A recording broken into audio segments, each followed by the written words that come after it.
Hi, I'm Hercules, and today I'm solving the crunchy mystery of why does popcorn pop?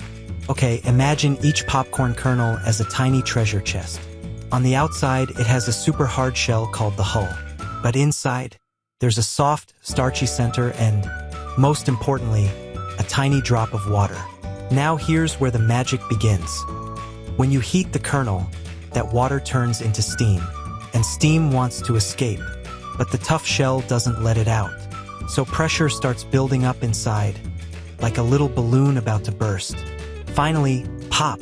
The shell cracks open, and all that pressure pushes the soft starch out so fast that it flips inside out, puffing into the fluffy popcorn we eat at the movies.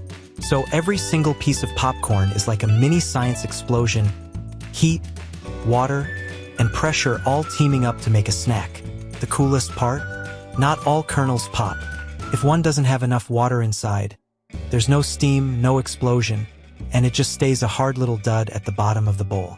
So next time you hear that pop pop pop sound in the microwave, just remember, you're listening to hundreds of tiny explosions of delicious science. Pretty awesome, right?